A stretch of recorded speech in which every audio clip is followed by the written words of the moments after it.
Are you looking to take your personal finances to the next level? Well, you're in the right place. Welcome to the Monday Money Tip Podcast, presented by I Was Broke, Now I'm Not, with your host, Joseph Sangle. Well, welcome to the Monday Money Tip Podcast, presented by I Was Broke, Now I'm Not. My name is Joseph Sangle, and I'm joined, as always, by Megan Hibbert. Are you fired up today? Yes. Yes. It's Monday morning. Happy Monday. And we're in the middle of August. Oof, and we are. Normally, this is when, like, our neighboring state, Georgia, has already sent some kids back to school. Some are getting ready to go back to school. We're supposed to be about ready to send them back to school. I don't think so. Others wait till after Labor Day across the nation. But, you know, the question for this event and this podcast episode is what? All right. So today we're doing our best to talk about back to school. So anything from school to school supplies to how do I get the best deal to how do I shop to what does school even look like? We don't know, but we will do our best to talk about all things back to school. Yes. And so that'll be a lot of fun. Really the question is, what does back to school even look like? And we can talk about from a financial sense. We're going to try to help you save some money. We're also going to help you really maybe kind of address how to face the challenges step by step when you are faced with shifting sand and shifting guidance. And so before we dive into all that, let's talk about the featured resource for this month. Yes. So this month, the featured resource is the I Was Broke, Now I'm Not online study. And you can instantly access all 6 of the sessions online and receive a copy of I Was Broke, Now I'm Not for only $20 plus free shipping to the U.S. So that's awesome. And this study is extremely practical, action-oriented, and biblically based. And you'll be inspired to take charge of your finances all from the comfort of your home. Who doesn't love that? And you can do this as a virtual group study with friends, or you can do it individually. So just visit iwbnin.com/online to learn more. Yes. And you know what? With everything being social distance and everything, the online study has picked up a lot. Yes. A lot of people have said that's what I'm into. So that's awesome. Just check it out, iwbnin.com/online. But before we dive into the content of the big thing we're focusing on, back to school, it's that favorite time of the podcast. You know what time it is. Let's go. Now it's time to get caught up with our current money events. This portion of the podcast is sponsored by the Next Step section of I Was Broke, Now I'm Not. When you're looking to take your next step with your money, start here. All of our favorite banks, investing companies, and money-saving ideas are all located right here. Just go to iwbnin.com and click on Next Steps. Yes, and so I'm going to talk about current events, and I'm going to talk about something that maybe you know a lot about, maybe I know something about as well, and that is back problems. Oh, gosh. Isn't that awesome? Have you ever had issues where you needed a chiropractor to help you? Yes. Daily. So this is a financial thing. Yes. Talking about current events, and I want to kind of personalize it today. When I was about 15 years old, I didn't understand that I had back problems. I just knew my back hurt. Yeah. And I remember there would be this thing where I would try to fall a certain way because it would actually pop my back would give me relief. And I later learned that I could do cartwheels. Cartwheels would help. But I've learned as I've aged, cartwheels are less acceptable. I would like to see you do one down the hallway. Around. Let's do it. Yeah, maybe I should do it as part of this podcast. But here I am. I've managed to go about 5 years without a major throw out of my back. But as we record this podcast, here I am with the agonizing back pain again. And I know a lot of people listening to this podcast know what that's like. Oh, yeah. You've known what that's like. Oh, yeah. In fact, in a little news flash, Megan does some graphics work for a chiropractor. She believes in it so much. Side work. Yeah, some side work. And so I just wanted to speak to this as a current money event as well, because you never know when something's going to happen in your life and it's going to take money. Going to chiropractor, not free, costs money. And I know that when I grew up, a lot of people would talk about chiropractic as maybe not real medicine or whatever, but that's just a bunch of hoobaloo. Is that a word? I don't think so, but we'll go with it. But we're going to go with it. Hoobaloo. Because it has changed my life. And it actually helped me come to a point where I was throwing out my back every 2 months. I've went 5 years, and the reason it's thrown out now is because I was pretending to be a teenager and was playing in the 12 and under football team with my son, and they wanted some adults to run wide receiver routes. And we got too competitive, and about 35 minutes into it, I decided that I wasn't going to let one of my friend's kids catch me, although he's become quite an athlete. And I caught the ball, and I did score a touchdown. But I did pull my hamstring and throw my back out while I was doing it. Yeah. But risk versus reward. Yeah, there we go. But I just thought all the guys listening to the podcast definitely want to know, did you score? But here's what I want everybody to know. Because I have an emergency fund, which is rung 2, and because I've grown that emergency fund to rung 5, which is rung 2 of the I Was Broke Now I'm Not ladder, is having a full month's worth of expenses saved up, and rung 5 is a minimum of 3 months, I'm able to just make the decision of I need to go to the doctor, and it's just a matter of a nuisance to interrupt my schedule. I don't have to worry about the financial implications of that. That is the value of achieving rungs 2 and 5 of the I Was Broke Now I'm Not ladder. It allows you to focus on the thing that needs focused on instead of adding to it this second issue, this common troubling issue of how do I pay for it? Where's the money going to come from for that? What do I have to say no to be able to do that? It allows you, I had a friend once say this. He said, when you have margin, it allows you to stay focused on your mission. And that is so true. And so today, everybody driving down the road, say a little prayer for Joe's back, number 1. Yeah. And number 2, have you prioritized rungs 2 and rung 5 to build that emergency fund so that you can accommodate these things that life throws our way? You know, it won't just be, some health issue.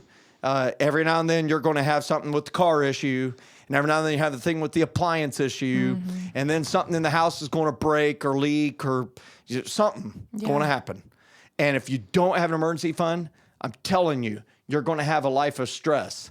But when you have the emergency fund, yes, you will have stress, but it is greatly reduced because the financial pressure is removed. And so that's what I want to share today. You want to add anything to that? Yeah, that's really good. And I feel like in these moments, it's not something that you can just say like, oh, I'm not going to worry about. Like if it's a physical issue and you're like literally in pain, like you need to get it fixed. So you're going to spend the money, and either you're going to have the money in the emergency fund or you're going to have to go into debt. So at that point, it's like you have to do something. And so that emergency fund is such a great buffer and such a great wall of protection to allow you to be able to say like, I'm going to move forward and do this. And I'm not going to worry about having to go really in debt. Good. And I think we can build on that a little bit. When you said that, it kind of triggered this. When you don't have money and you know you're doing debt, a lot of times you will piecemeal it. You'll say, I'll just go once. You won't commit to full treatment. You'll try to get the cheapest thing, the cheapest refrigerator versus, hey, the one that you really desired and the one that actually has the durability, has the features that you're looking for. And so margin gives you a lot of bonuses. And so today, as we are driving down the road, as you're sitting listening to the podcast, you're working out, whatever it may be, I really want you to think about, do you have the margin? Have you built the margin? And if not, what do you need to do today to start prioritizing that so that you can be in that position? Yep. That's it for today's current money event section. There you go. Nailed it. Yep. Okay, so for our success story today, it comes from Matt and Alaina, and they said, we have been on our IWB and IN journey for 18 months, and we are over halfway to our goal of being out of debt. We started with a little over $42,000 in debt, minus the house, and are down to $17,000 left. During this time, we had a baby, now 11 months old. Congratulations. And have been able to continue paying off debt. Thanks for helping us budget and give us a great equation. I minus O equals EZ, which stands for income minus outgo equals exactly 0. Trademark. Thanks, Joseph. Ooh, your full name. For coming to Rapid City, South Dakota. And that's one of the areas we go a lot. Fountain Springs Church, which is one of our great friends up there. Yes, absolutely. And they said, in getting us started on this journey. Thank you. And that's Matt and Alaina. Way to go, Matt and Alaina. That's incredible. When I look at it, you think about it, they've been on the journey for 1.5 years, 18 months, and they've reduced $25,000 in debt. So that's more than $1,000 a month. That's wild. And I know a lot of people would say $1,000 a month of debt reduction. I don't know if that's possible, but I would just ask you, do you have a car payment? Do you have a house payment? Do you have a credit card payment? Do you have a student loan payment? You have furniture payment. You add all those up, I bet you're really close to $1,000 a month of equity or principal that you're paying off. So I strongly encourage you. You can make great progress. It all starts with a decision. Also, it doesn't mean life has to stand still. They got to have a baby in the middle of that, and that's a wonderful thing. And it really, I look at these success stories and I say, ultimately, what are we as an organization? What is the Monday Money Tip podcast about? What is I Was Broke, Now I'm Not about? Really what it's about is providing education that provides a catalytic moment for people. And once they have the catalytic moment, giving them some helpful tools along the way to climb on up the ladder. I kind of view us as the person holding the ladder, handing some tools up as they go up. And eventually, I guess we have to rig a pulley system because they're on rung 9. And, when they get to rung 9, I guess they have electric pulley system or it just levitates up. The tool does. It's awesome. Yeah. There you go. You didn't like my analogy there. Yeah. You're getting technical. High tech. Okay. So for today, we're doing our best to talk about back to school. So anything from school supplies to e-learning to homeschooling to going back. What does it look like? How do I do it? First off, let me speak to that real quick. I have told everybody who makes any decision for their children, hey, we're going to homeschool our kids this year. Clap, clap, clap, clap, clap. Hey, we've decided we're going to do virtual online learning for the first semester, first quarter, first 9 weeks, whatever it is. And then we're going to consider going back. We're going to see where things are at. Stand up and applaud. Hey, we're sending ours back. We frankly think we got it anyhow. I've heard a lot of people say that.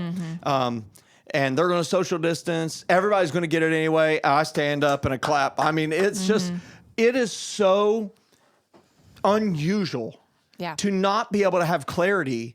And ultimately, when you don't have clarity, you just have to make a decision in a muddy area, in a gray area. And isn't that life anyhow? Yeah. There are so many things that you just don't have clarity of that just make a decision.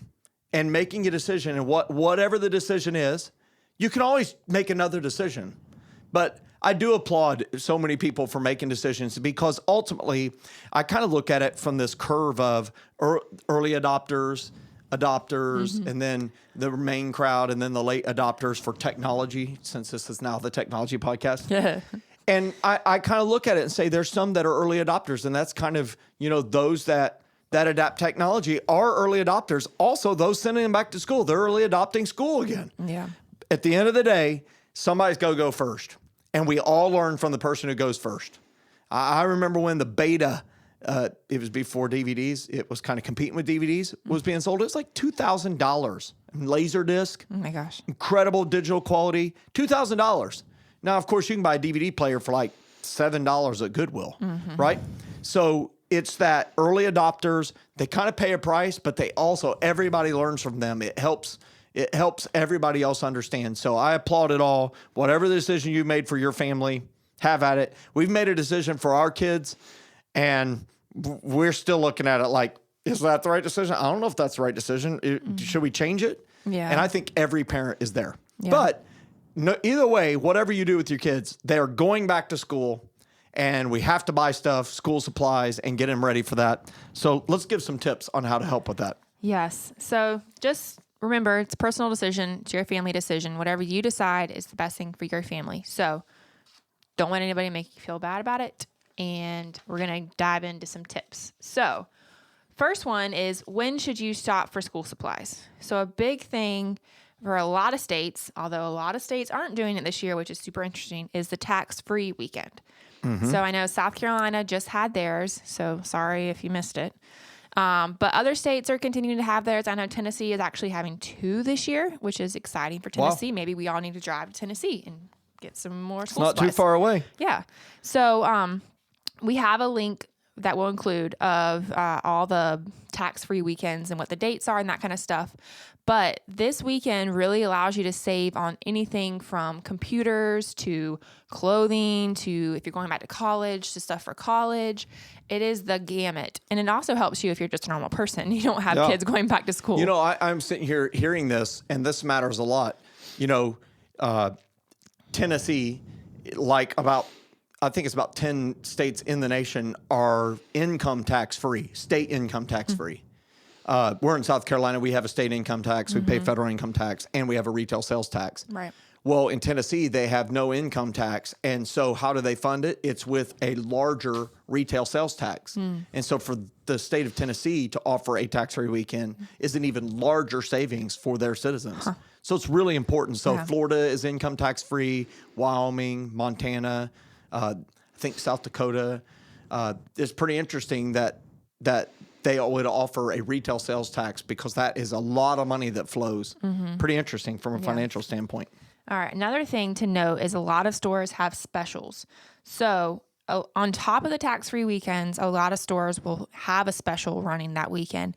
But then leading up to school, a lot of stores just have a lot of things on sale.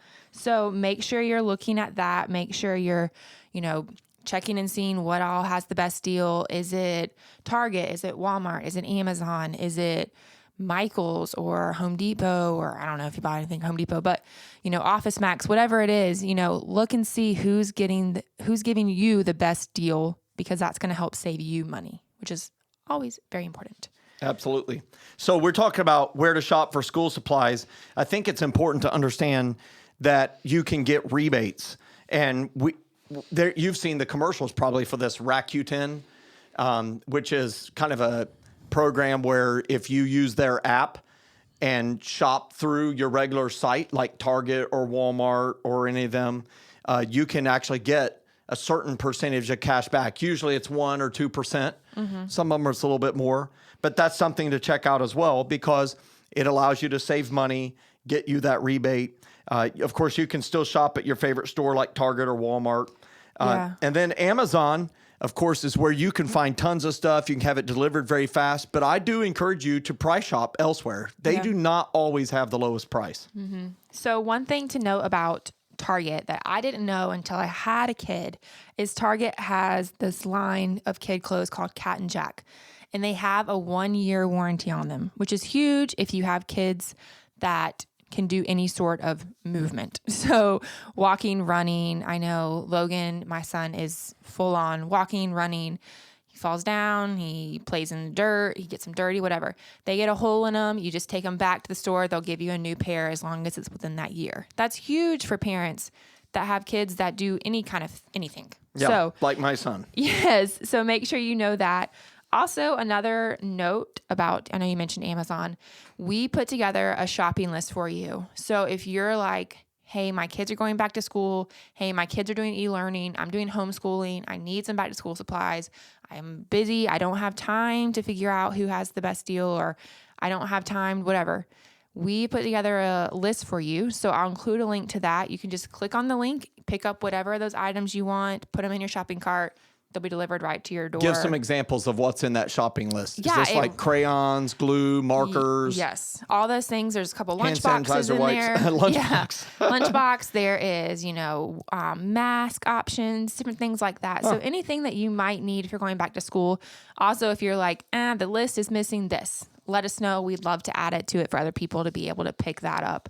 But that's just something we wanted to make sure we put together for you guys if you needed some easy list. Great. I always love a launch off point. Yeah. I'm kind of that person who I don't do well starting from scratch most times. I like to start with a list and then make adjustments to it from there. Definitely. And so I think that that's a great, helpful resource that our team has put together for everyone. Something when I think about going back to school from a financial sense is it is very important to have a budget. Yeah. So make sure in your budget this month you have back to school expenses and a number there. And this gets a little sketchy when you are doing the majority, if not all of the shopping online, because you don't really see, you can't use cash envelopes for it really. How do you make sure you don't overspend?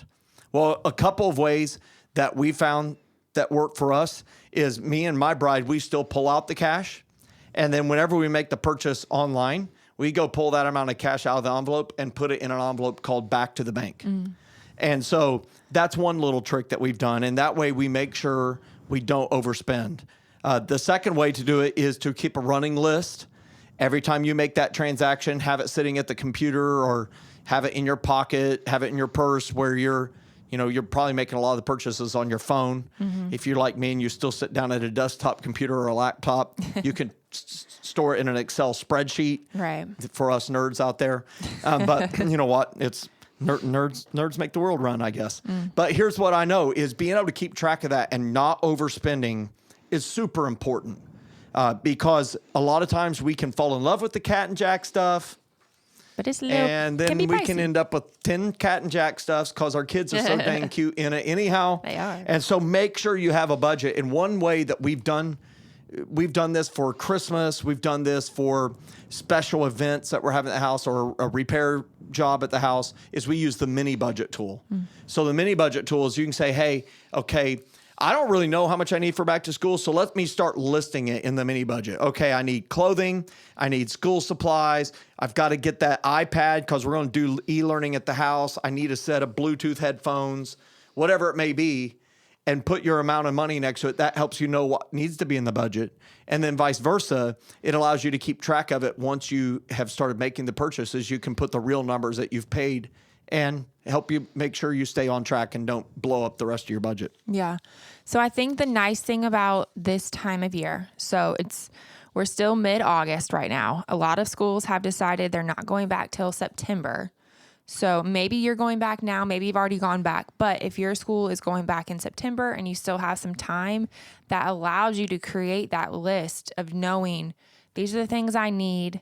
You can figure out which one has the best option, which store has the greatest deal. You have time on your side to be able to not just have to go to one store and purchase everything. Yeah. So you can see everything. So you can go to the dollar store and get that, cheap calculator or the glue or whatever it is that you need. You have time to be able to say, like, this is what I'm going to do.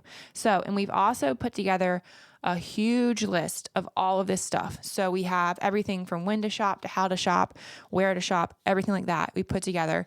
It's on your blog. So I'll include a link to it in the show notes. So if you're like, I really want to learn more about that, I want to read all of it, we have a blog. We've written it all down. I'll include a link so that you can go back and reread all that and make sure you're getting the best deals. Yeah, that's awesome. And I would really encourage everyone, and we'll also post links on social media and everything else as well to that. But one of the things about going back to school is a season of transition for the family. And we know that it's going to be challenging for tons of families where you may be going back to work, but the kids are still there and trying to figure out. I've seen a lot of families that have kind of put together, 3 or 4 families that are kind of trading who has the kids that day so that, they can get a break. So whatever it might be, make sure that if you have this extra time at home with the kids, teach them some financial stuff too, because some of this stuff that they learn, I'm just going to say it, isn't going to ever be learned again in the future or needed again in the future. I learned about how to do kernels and different stuff in linear equations, the differential equations and linear algebra. I don't know what it was. See, I don't even remember the name of the class really. I've never used it again in my life. Yeah. Am I glad someone knows that? Absolutely. But one thing that we can all take with us is financial knowledge. And so the key verse for today is Proverbs 22:6 that says, train up a child in the way they should go, and when they are old, they will not turn from it. And really, that's what this is all about, is education, making sure that we train up our children in the way they should go. And of course, we a lot of times have fun by emphasizing the word go, that they train a child in the way they should go. They need to leave eventually. And when they're old, they will not turn from it.